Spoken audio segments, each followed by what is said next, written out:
We've got another email. You're watching the mailbox.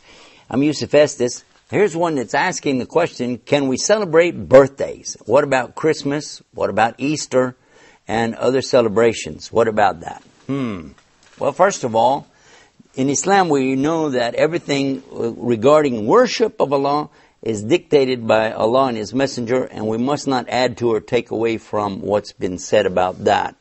In the matters of the life, though, just daily life, we're free to do whatever we'd like to do except what's totally forbidden for us. If something's forbidden, then we mustn't do it. So let us now examine exactly what we mean by celebrating a birthday. When someone is born, who did all the work? The mother. Who's the one that carried the child inside of her, and who's the one that went through the labor pains, and who is the one that raised the child up? So if anything should be celebrated, it should be celebrating the mother for her hard work and her efforts.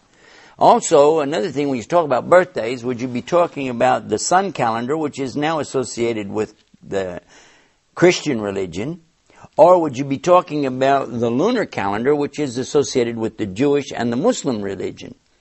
Because if you go by the sun calendar, there's 365 days, 0.4. And then if you go by the lunar calendar, there is 354 days. So the years are not going to be the same anyway.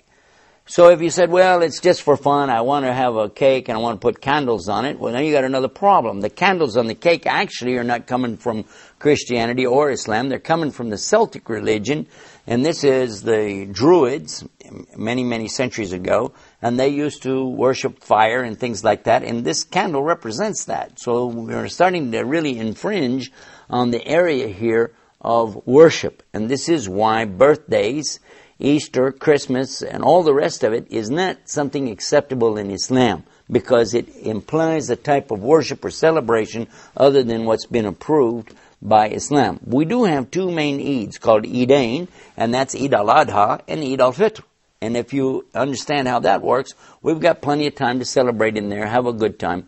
And as far as some of the other celebrations people are talking about here, I wish you would talk with your imams about this and find out the reason why.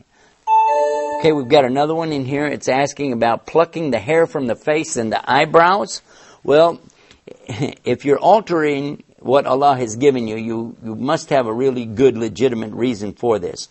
Talk with your imam about this and he'll explain it to you. But basically, if you have something that's not characteristic of normal appearance of a human being, this is one thing. But if it's just to beautify yourself, to show off, to attract attention, that's absolutely haram, because you mustn't be doing that to attract the unwanted attention of these men and so on. Well, anyhow, that's it for the mailbox. Don't forget to visit our website, islamnewsroom.com, where you can type in keywords and get more of this. Till next time, peace. Assalamu alaykum wa rahmatuallahi.